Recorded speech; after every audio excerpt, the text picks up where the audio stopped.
Bienvenidos a otro episodio de nuestro curso de cálculo. Continuamos nuestra serie sobre las funciones en varias variables. Hoy veremos cómo graficar funciones y curvas en coordenadas polares. En nuestros videos empleamos subtítulos en castellano a fin de que el contenido didáctico sea amable hacia las personas con discapacidades auditivas. Dedicamos nuestro episodio anterior a las curvas parametrizadas. Estudiamos la continuidad de una curva en el plano. Vimos también cómo derivar una curva parametrizada y estudiamos la interpretación geométrica del vector derivada y la tangencia local de las trayectorias. Cuando no se anula, el vector derivada gamma' de t es el vector tangente local de una curva derivable gamma de t y la ecuación de la recta tangente local en su forma vectorial es esta. Vimos varios ejemplos de curvas parametrizadas y sus respectivas tangentes locales. Estudiamos lo que sucede con la tangencia local cuando el vector derivada se anula en algún punto. Hoy vamos a estudiar un caso muy particular y muy útil de las curvas parametrizadas. Hablamos de la familia de funciones en coordenadas polares. Para comenzar, estudiemos este ingenioso sistema de coordenadas. Una forma de comprenderlo es aproximarnos por comparación con las coordenadas que ya conocemos. En el sistema cartesiano, la posición de un punto se consigue utilizando dos números de referencia, una coordenada horizontal o abscisa y una coordenada vertical u ordenada. Por ejemplo, para hallar la posición del punto de coordenadas 4,3 en el plano cartesiano, primero ubicamos en el eje horizontal el número 4 y en el eje vertical el número 3. Luego trazamos desde el 4 en el eje horizontal un segmento paralelo al eje vertical y desde el 3 en el eje vertical un segmento paralelo al eje horizontal hasta el punto o esquina de intersección de estos segmentos, que es precisamente la posición del punto 4,3. El eje horizontal está orientado de izquierda a derecha, es decir, los negativos están a la izquierda, los positivos a la derecha y el cero está justo en el medio. El eje vertical está orientado de abajo hacia arriba. En la intersección de ambos ejes se ubica el cero de cada uno de ellos y este punto se llama origen, se escribe con la letra O mayúscula y tiene coordenadas 0,0. Con este sistema se pueden ubicar todos los puntos del plano con un único par de coordenadas. El sistema de coordenadas cartesianas se emplea, por ejemplo, en el juego de batalla naval, en la ubicación de las posiciones de las piezas del ajedrez y en las direcciones tales de las ciudades urbanas grandes. Como ya dijimos, las coordenadas polares son un sistema totalmente diferente, pero muy útil. La primera diferencia es que en coordenadas polares no hay dos ejes coordenados, sino un semieje polar.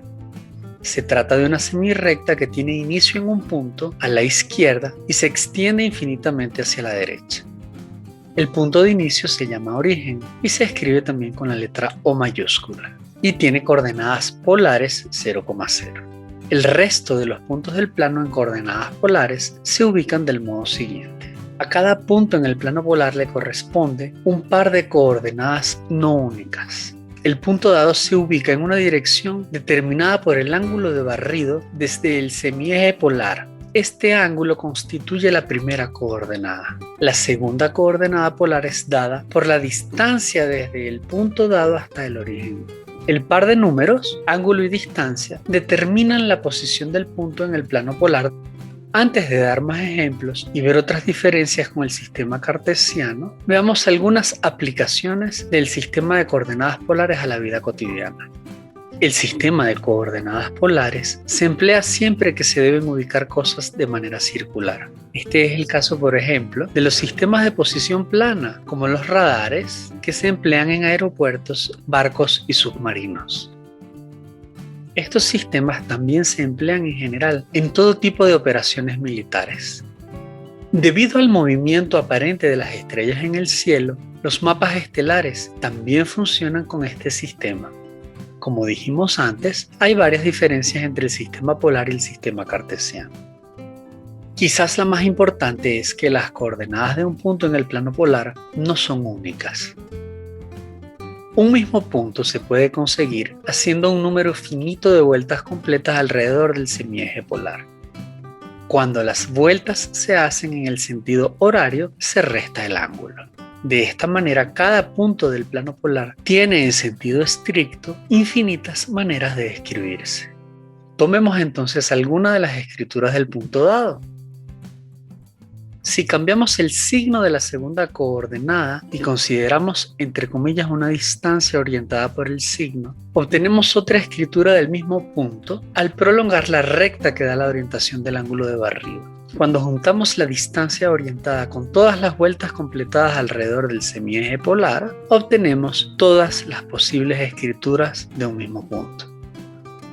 Los múltiplos pares de pi dan el punto con el mismo radio. En cambio, para los múltiplos impares, la segunda coordenada, la coordenada radial, cambia de signo.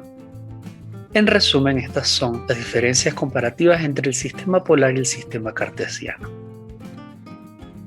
En el sistema cartesiano hay dos ejes coordenados en posición perpendicular. En el sistema polar hay un semieje polar, que es una semirrecta. En el sistema cartesiano hay un único par de coordenadas para cada punto del plano, es decir, cada punto tiene una escritura única. En el sistema polar, cada punto del plano tiene infinitas formas de escribirse, es decir, que el sistema polar es un sistema redundante. Vamos a ver ahora cómo se grafican las funciones en coordenadas polares. Aunque el sistema polar es muy redundante porque los puntos tienen infinitas escrituras, también por eso es muy flexible. En el sistema cartesiano solemos escribir a las funciones con coordenadas x, y, para recordar que nos referimos a sus coordenadas cartesianas y que x representa a la variable horizontal y y es la vertical. Pero es importante recordar que todo esto son convenciones que se pueden alterar. Asimismo, las gráficas de las funciones preservan sus propiedades aunque cambiemos las variables que elegimos. Con esto en mente, la escritura de las funciones, es decir, la fórmula que corresponde a cada función, en principio no cambia.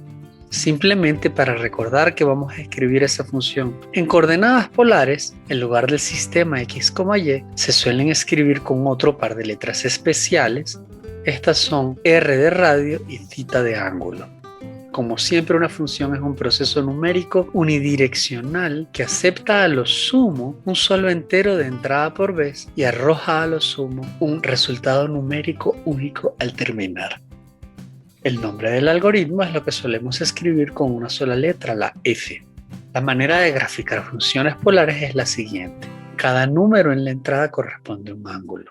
Para cada entrada, la ejecución del algoritmo f arroja un resultado. Esta es la coordenada radial. Al recorrer todos los valores del dominio de la función, se obtiene una curva. Consideremos una función constante.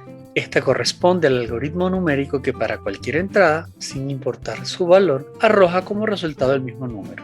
Para valores no negativos de la constante, la gráfica correspondiente es la que se obtiene tomando en cada ángulo de barrido la misma distancia, el valor de la constante. A medida que tomamos todas las direcciones posibles, como todas las marcas tienen la misma distancia al origen, obtenemos todos los puntos cuya distancia es precisamente la constante c. La gráfica de todos estos puntos corresponde a un círculo centrado en el origen con radio c. Cuando la constante c es negativa por la escritura de los puntos con distancia orientada, la gráfica corresponde de todas maneras a un círculo centrado en el origen polar, cuyo radio ahora es el valor absoluto de la constante. La siguiente curva a considerar es la que corresponde a la función identidad. Para esta, el radio es igual al ángulo de barrido.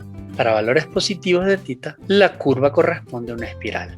Los valores negativos proporcionan la espiral simétrica. Aquí la hemos graficado en color azul. Volvamos de nuevo a la gráfica para valores positivos del ángulo θ. Con un procedimiento similar, se grafica la curva r igual a 2θ, la cual corresponde a una espiral que abre un poco más rápido, pintada en este momento en color azul. En cambio, la gráfica de r igual a θ tercios, pintada en verde, es una espiral que abre un poco más lento. Por eso hace más vueltas alrededor del eje. A continuación consideremos la familia de funciones trigonométricas. Comencemos con la siguiente composición. Para a igual a 1, por los cambios de signo de la función coseno, la gráfica es una especie de trébol. Si variamos los valores de A, digamos 0.8 en azul, 0.5 en verde, etc., obtenemos gráficas proporcionales a la primera. Obsérvese que si variamos los valores de A, lo que hacemos es ampliar o reducir de manera proporcional a la gráfica de la curva polar.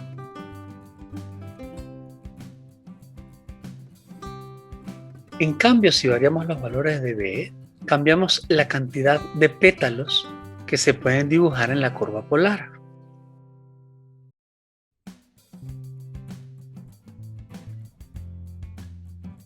Por ejemplo, con valor 1 tenemos un pétalo, con valores racionales tenemos muchos pétalos. Con valor 2 tenemos 4 pétalos.